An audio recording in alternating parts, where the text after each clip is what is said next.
McEwen. Hi, I'm Zoe McEwen, course advisor for the UK Academy of Wedding and Event Planning. And tonight we're going to do a Google Hangout with one of our students, Kaylee Park, and her business partner, Natalie. Kaylee is studying on one of our courses, and they are together looking at starting their own business in the event industry. So we're going to have a little chat about their journey so far, and then some question and answers with things that they're concerned about or issues, things that they've been mulling over when they're now thinking of starting this business. So hopefully I'll be able to advise and help them a little bit more with that. So hi ladies. Hi. Hi Kaylee, hi Natalie. Hi. So if you could just tell us a little bit about your duo, or how you came to know each other and what it is your plans are to set up this business together. Yeah, no problem. Well, I sort of started it. I started on the course. I think it was last October or November time. 'Cause I have like a job at the minute, a full-time job in administration, but I sort of have always wanted to go down this sort of path. I sort of found it quite interesting after planning my own wedding.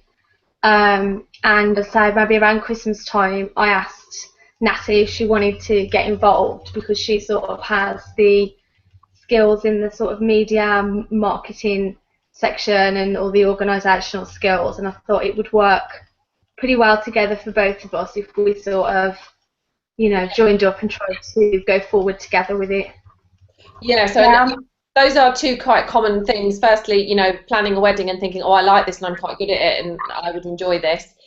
And secondly, the next sort of good thing that you did was realising that perhaps you can't do it all on your own, you don't know everything, and you need someone to help you. So that's great. So Natalie, what do you do?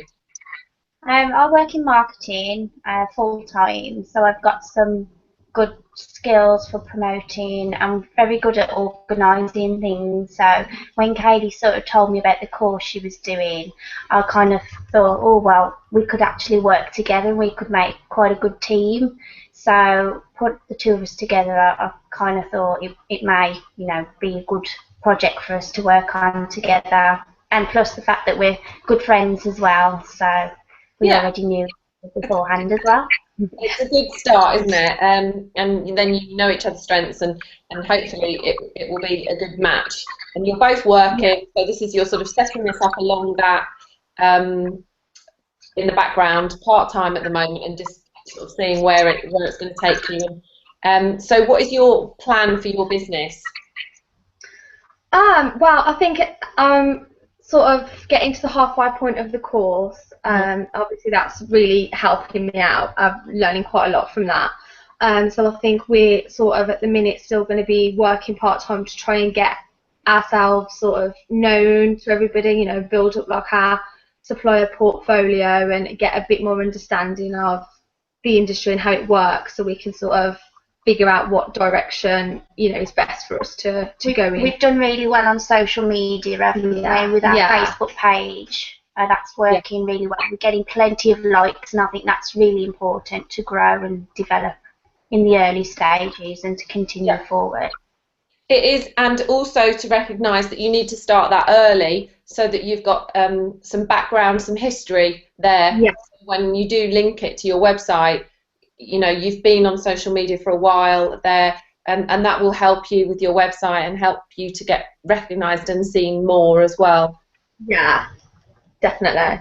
Obviously, Natalie, you probably know more about that. So that kind of thing, you can already, as you said, you can already be starting and doing it. It does take a little bit of time and a bit of commitment.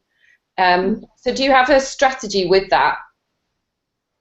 I think the key at this stage is to just keep interacting with people, to keep at the forefront of people's minds so they're seeing our name. And obviously the company name is Starlet Weddings, so what we thought of is to keep having like themes every day, like we have a Starlet Bride of the Week, which people love, and we pick somebody who's been like an iconic bride and we post about that. And Kaylee's excellent at doing her mood boards as well, which people love.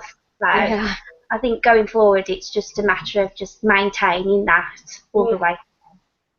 So so you do that more on your Facebook. You don't have a blog as yet? We have started a blog.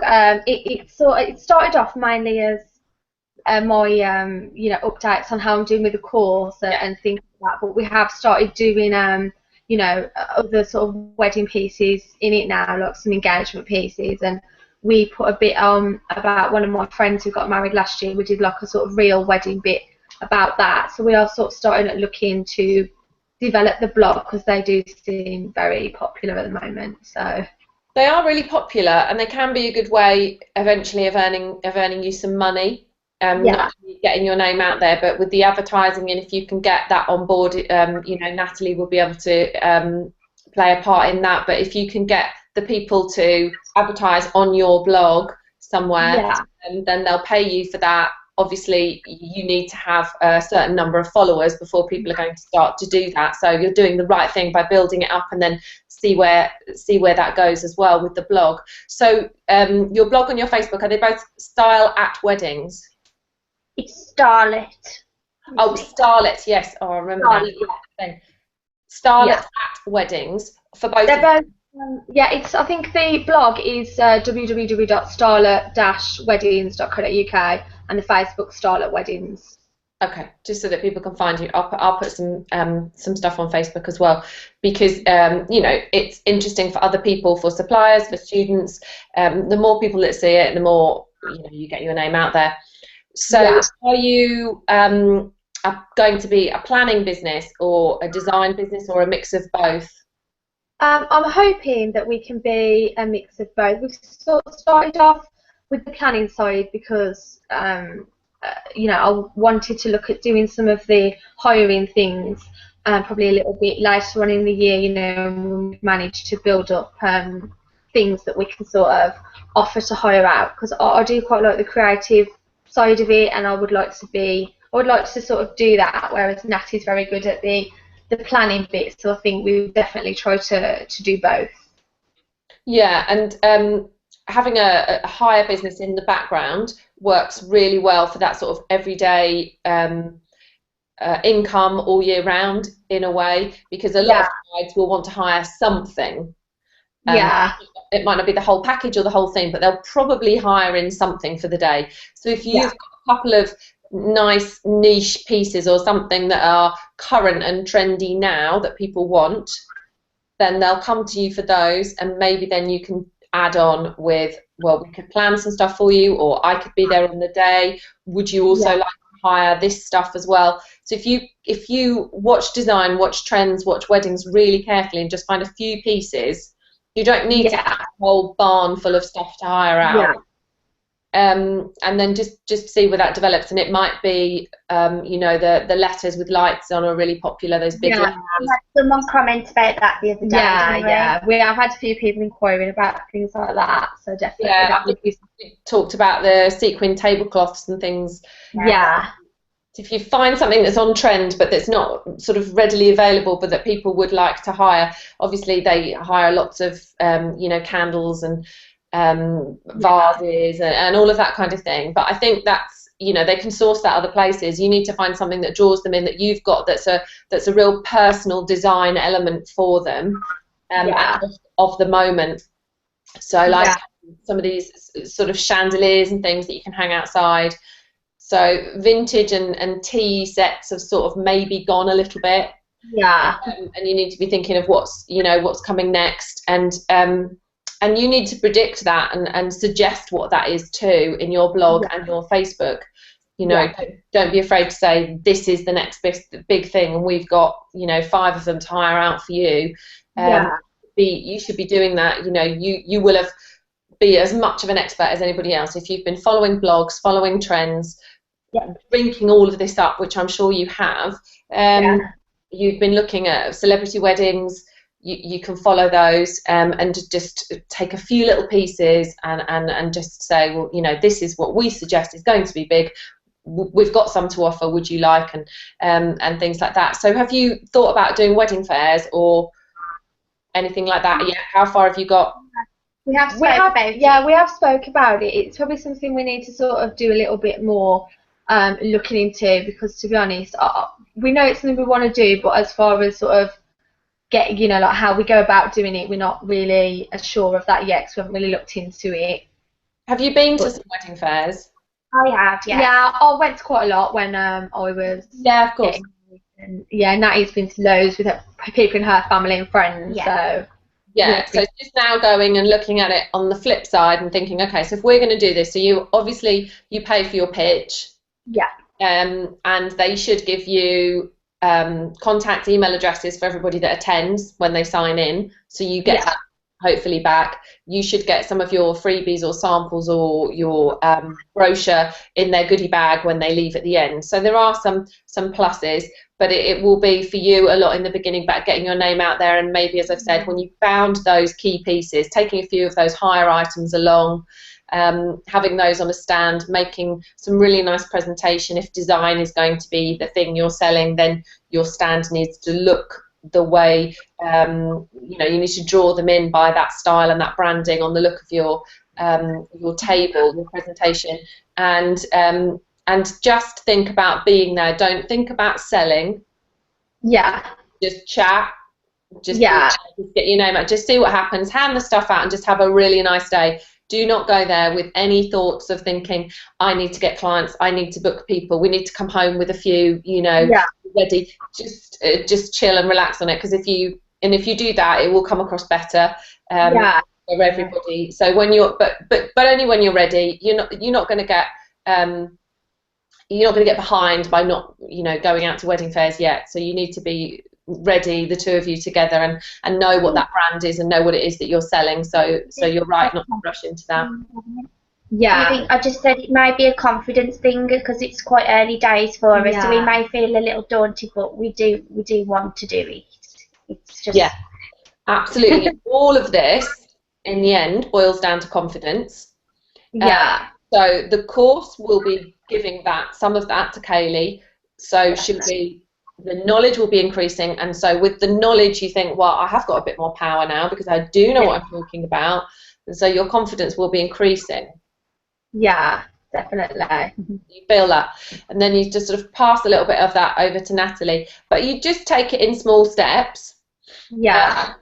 When you first do anything, you know, it's daunting, whatever it is. The first time you speak to a client, the first time you know, the phone rings and somebody has a suggestion and you think, I've got to now do it, whatever it is.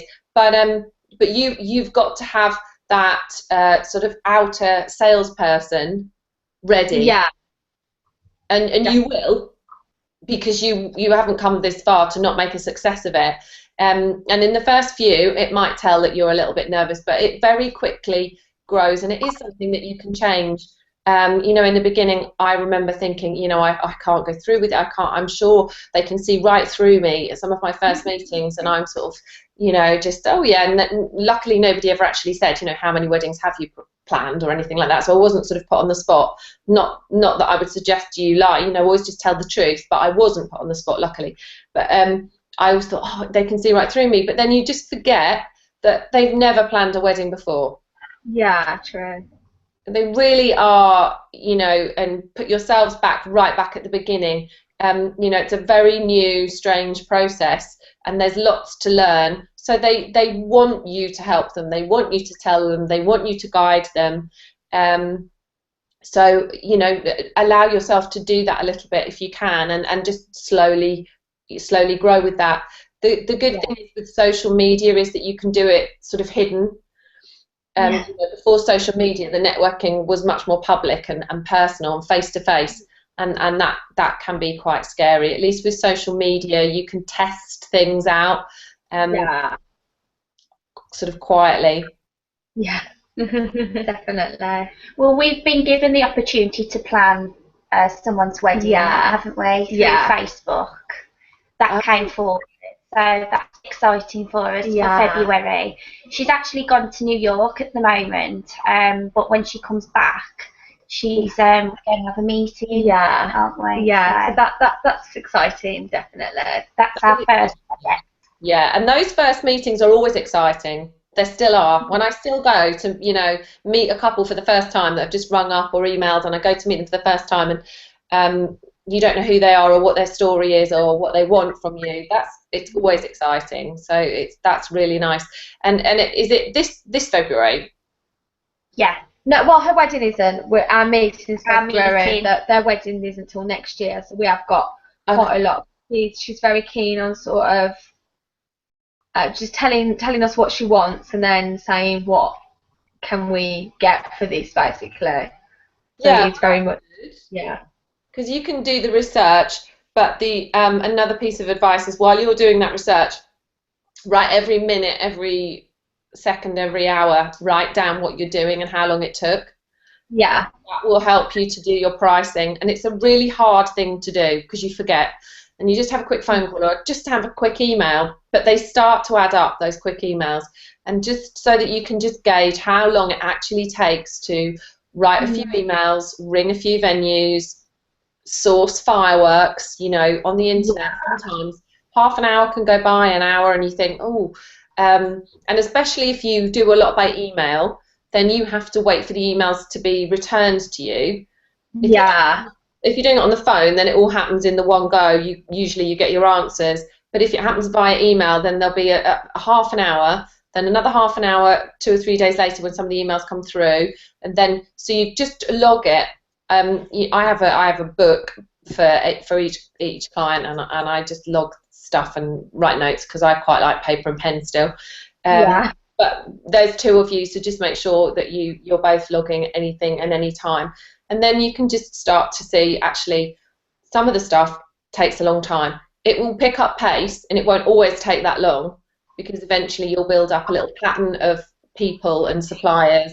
And things like that, and some of the things you won't need to research for. So in the beginning, some of it is an unrealistic cost because you're searching for a fee for chair covers. Actually now, I know more or less how much a chair cover is going to cost, with or without a sash, and I can kind of put in a price without doing that half an hour of research that initially you would do. So eventually the process will get faster for you. So yeah, I've talked a bit too much. So what questions do you have now? What sort of point are you at, and what are you thinking? Right, we need to get this sorted, and you don't know what to do about it. Well, at the minute we're sort of starting to put together, our packages that we're going to offer out. So obviously, we've been working on that. We've been working on pricing, so we've obviously done a lot of research for our area. That they do vary, it seems, quite a lot around here, so it's quite difficult to know in the beginning how it's best to price ourselves. Yeah, it is really difficult, and pricing is something which either you literally work on the actual cost, so how long it takes you, and your cost for your computer, your car, your phone, all of those calculated and percentaged out with all your costs that you have, or whether in the beginning you do just look around you and think, okay, well, I'm going to pitch it slightly above them but slightly below them, and just sort of see what comes out of it and see where it goes. You can change your pricing along the way. I did adjust mine in the beginning, and then I thought, sort of 6 months on, I thought, no, actually, if this is going to work, I need to charge a little bit more, because there's a tendency in the beginning to just do it too cheaply. But sometimes that does work, because you can just get more of a turnover of clients if you are slightly cheaper. You just firstly need to think, who are we aiming at? Do we want a lot more work, quicker turnover, cheaper, less expensive weddings? Or do we want to go for something that's a little bit more expensive, the wedding, and perhaps do less of them but charge a little bit more for the service that we're offering? And that's partly about you and your brand and who you're aiming at. And then just some little bits of market research if you can. So like this guy got just asking people, what would you pay? What do you think would be fair? Would this be okay for this? And then go back, and as I said, like for researching suppliers, if it's a job that is very easy, then price it like that. if it's a job that you don't like, and that's very tricky, you know, I find things like searching the venue sometimes can be really time consuming, and you can go Yeah. round and around, and actually they've got a very clear idea of where they wanted, and they sort of go back to the first one, and it can sometimes be quite laborious for not much reward. So I price that a little bit higher because I don't particularly enjoy it, and it doesn't bring that much reward. Yeah. You understand what I mean? Yeah. So it is a Definitely. little bit of a balance and a little bit of give and take. I can't tell you you should charge £30 Yeah. an hour, or you should charge £25 an hour, or you should charge £50 an hour, because that will depend on where you are, where you're based. You know, if you're in Yeah. London, you'll be able to charge more. Yeah. If you're in a rural area, probably less. Mm. So you've done your research, which is great, about your local competitors, and then Yeah. you need to see the two of you where you think you fit between them, and then how you think you're going to best attract those people that you are looking for. Yeah, that's definitely something we've sort of been trying to figure out, is how it is best to, market ourselves towards the type of people that we, want, or how is it best that we appeal to the type of people You need perhaps to that we. really actually physically write down who they are, and really Yeah, think who they are. Um, and be quite specific about the things that they would want. What will they be wearing? Where will they be shopping? What type of perfume are they buying? What kind of makeup? What does their hair? Where are they holidaying? You know, be really specific about some of those things. And then you might just see a pattern, and you might see places where you can advertise or find them. And you might just see a thread of how you can attract them on your blog or on your Facebook. If you really look at specifics, I think people think very generally, oh, I want people who are getting married, and they're going to be about sort of 25 to 40, quite a bit of money, probably work, but actually be really specific about it. What are the things they like? What are they looking at? How, were they watching the Oscars to see how everybody was dressed? Are they watching Big Brother? Who are those people? yeah, I mean, you'll know a bit more again, Natalie, but drill down into that a little bit if you can, and then see if you can find those threads, and keep adjusting it, and see who you do attract in the beginning, and if they're not the right people, then adjust it again. yeah. 'Cause, I mean, we've sort of done a lot of looking around our area, because obviously where we live is sort of, it's a town. It's a decent sized town, but it's in between two quite big cities. But there isn't perhaps as many wedding planning companies as we thought there was going to be out there, really. And we've also looked at their websites, and we're not that impressed. No, quite a few of them are not what I was expecting them to be, perhaps. Oh, well, that's good. Yeah, there's a few really nice, like, high-end ones, but for the middle of the road, they're not really. Too many words on the packages. Yeah. So we actually took that and put it into our own packages, and made ours more simple, more structured, less wordy. Yeah. And if the people are similar to you, then go to what you like and what you want. And if those are the people that you want, brides who are working, who their partners are both working, who still want to plan their wedding themselves, don't want somebody to take over, but do need a little bit of help on some of the dull stuff, or aren't really sure where to go and just need a direction, then just keep coming back to that. What did you need? What would be useful for you? What do you like? What do you not like? And just keep going over that. And then eventually, another sort of bit of advice is you just have to go for it. Yeah, that's definitely something we'll need to just figure it out, and then just sort of try and go out there. And do the website yourself, or are you going to get someone to do it?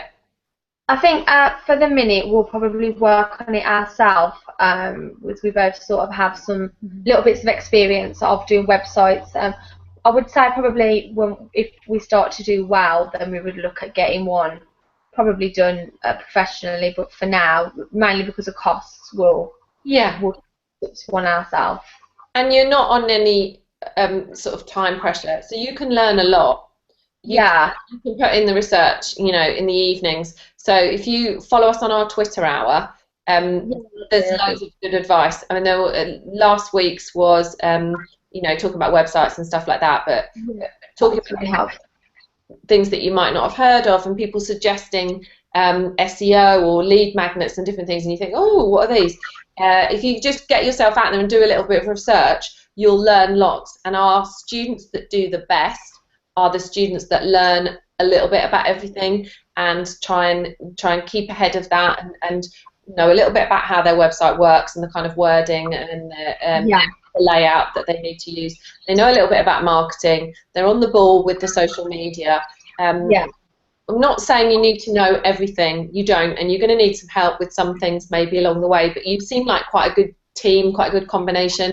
A lot of our students don't have the business but have the planning, or vice versa, so I think that should work. Yeah, well, hopefully it will. Yeah.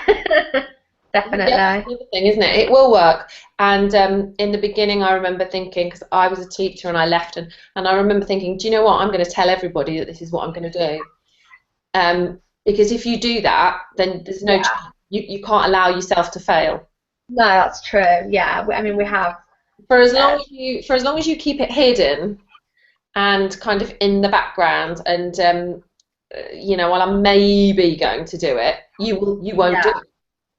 Yeah, that's true. You have to absolutely then at some point get out there and say, I am a wedding planner. I am an event designer. This is now what else I do. You can still do your other job, but this is us, and this is what we do, and we do know what we're doing, and we do know our stuff, and we've done lots of research, and we are absolutely ready, and this is what we do, and then just start to tell everybody. And then, as I say, there's no going back. You will not. You have to make a success of it, because I'm sure you will. As the kinds of people that do make it work. Yeah. I mean, I'd definitely say that the ultimate goal is for us to do it full time. Yeah, and for us to have our own business and not have to do our day jobs, if you like. Yeah, and that should be, that should be. And luckily, you are going to be able to do it slowly, so that you can do it when you're financially ready. Yeah, that's definitely the main reason for sort of keeping our day jobs and doing it on the side, because we still need the financial stability around us at the minute until we feel that we can go into it. So would you say that maybe finding a couple of pieces to hire out may be a good start financially for us? Or having made some things. You can get bits made out of MDF and paint them, spray paint them. Depends how creative you are. If you've got a bit of a creative brain, things don't have to cost an enormous amount of money. I've seen some really clever and unusual things done with balloons. That, are just not the balloon arches kind of thing, but just where they've attached little things to the ribbon and made them much more personalised and designy. If you start to show your creativity through some of these things, again, do lots of research, but I said before about the chandeliers outside, a few pieces like that you could just pick up quite cheaply in antiques places or in auctions. Go to auctions. Get some bits from auction. If you've got somewhere to store them and a few ideas for what to do with them. The old suitcases and trunks, they make great sort of things for photos or seating plans. There's all sorts of things you can do. So just, if you can and you're creative and this is what you want to do, show people pieces, and then they might say, oh, I like that, or do some things with some writing maybe on slates, or if you're into wood, do some things with wood. I'm not sure what your creative skills are, but see what you can do, and somebody will just think, oh, I like that. We could have those as the table, and then you sort of bespoke make them and say, well, yeah, we could make some wooden stands for you. We could make 10 of those. They would be this much. And then just so people are more into wanting some bespoke items. They don't necessarily want the whole lot. But if you find the trends and the themes on our trend report saying about things being more natural, much more outside, inside, if you can find some things that are going to work and make them yourself, rather than the sort of stuff that everybody can buy, 50 off eBay, Yeah. something where maybe you can write little messages on. I'm not really that creative myself. I literally am just do the planning, but there are all sorts of clever ideas I'm sure that you could do for not very much money, that you could show people and then just say, look, we can design for you anything you want, give us the theme and we'll personalize it and make it, create it if we have to, or get it made by somebody else if we can't.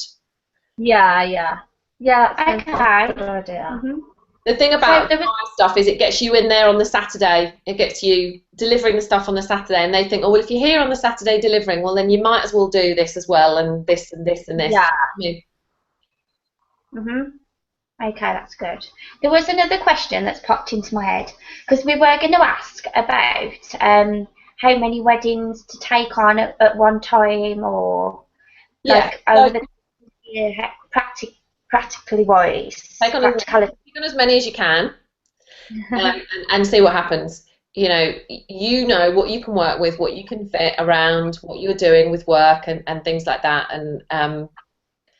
And there's 2 of you, so you'll be able to take on more than just obviously a one person. And it will depend enormously. I probably only a third of what I do is a whole full wedding. Yeah. A lot of what I do is bits and bobs for people. So when I say bits and bobs, that they start and with me maybe halfway through, or towards the end, something they start with me towards the end, and then I do the last bit, and then on the day or something. So it's not all of not everything is going to be someone who arrives with you day one and you go right through to the end. So just see how it goes, just take it as it comes, and if you get bogged down with work and you have to turn it away, then probably consider putting your prices up a little bit. Yeah, definitely. I think price is something we all sort of, I guess you figure it out as you go along, really, with that. Yeah, check out Twitter Hour as well. There's more advice on there. Yeah. Another thing, actually, how we sort of have a core packages that we're offering. Yeah. And obviously we've just got like a set sort of figure or a from figure for those. Do you normally, is it better to charge just a rate for services, or is it like a percentage of the wedding, or? Again, that is entirely up to you. Some people charge a percentage of the wedding. Yeah. So, 10 or 15%. I don't. I charge a flat fee, or say starts from. A marquee wedding starts from a venue wedding or a on the day. And then price it according to how many people, how far away it is from me, how many hours I need to be there, what their requirements are, and then you put together a proposal for them of, well, I can be there for 6 hours, and I'll do this, and I will be gone at this time, and if you want extra hours, they'll cost this much money, and it will be this much for my travel, and if you need to stay overnight, add on this, that kind of thing. You do them a more detailed proposal when they've actually come back to you and got a little bit more involved. Yeah. So could I ask, do you ever have any disputes on price? Because obviously things can change and it's quite unpredictable. There might be mishaps with weddings, or things might get cancelled, etc. So do you sort of manage those sort of situations? I haven't really. I've had times when I've had to change the price slightly, but there's been a good reason, and people have been fair about that. Right. And usually if it's something else, then it's out of my hands, so they're fine about that. If it was something, and probably in the early days there probably was something that I thought, oh, I never priced for that, then I'm just going to have to take the hit on that, and that was my error kind of thing. And but you price, so they'll pay over time. So if you're working with them for the year, then you need to take instalment payments from them and make sure they've paid in full 2 weeks before the wedding. Okay, that's good. Yeah, definitely. All right. Cool.